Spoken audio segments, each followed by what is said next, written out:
how do you create these robots which are local in nature and which are not expensive in the context of a democracy where employment is still an issue and there are a lot of educated people. When I say not expensive, I mean that they're beautiful but they're cheap, and only way to do it is not to bring parts from outside, not to bring expertise from outside, not to bring robots, built-in robots from outside and put your label on it and say that now you can apply, because this will not work. This will neither generate employment, this will not, it will take a lot of time and a lot of cost will be there in terms of customizing to Indian conditions, because Indian conditions are very, very different when it comes to things like robotics and autonomous intelligent machines, because those are very, very specific in nature.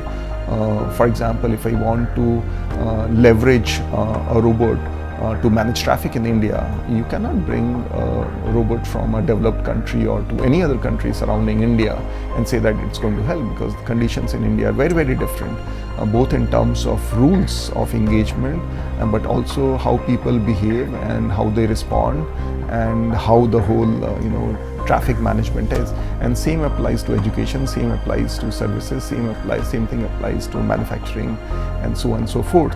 So how do you solve that? You solve it by creating parts in India, by using commodity technology. For example, let's take an example of the robot which we have built. We have not used any component which is expensive. When I say expensive, I'm talking about thousands of rupees over here.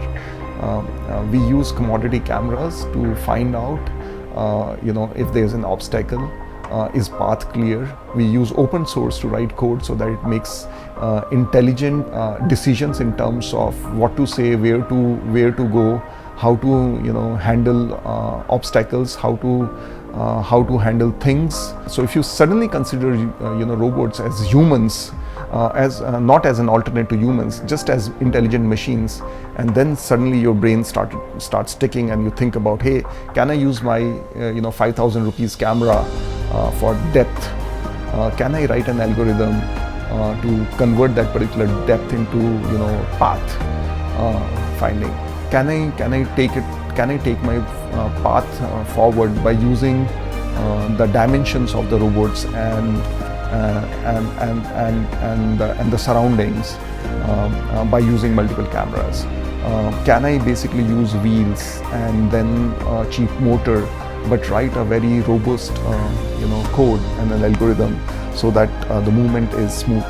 And suddenly things start changing, and suddenly you see that, by the way, you can actually build very, very smart machines, very, very smart robots at a very less cost. So idea is in design, idea is in writing very, very good algorithms. Then the whole sexiness of how good looking this robot is, how close it to so-called humanoids and all that stuff.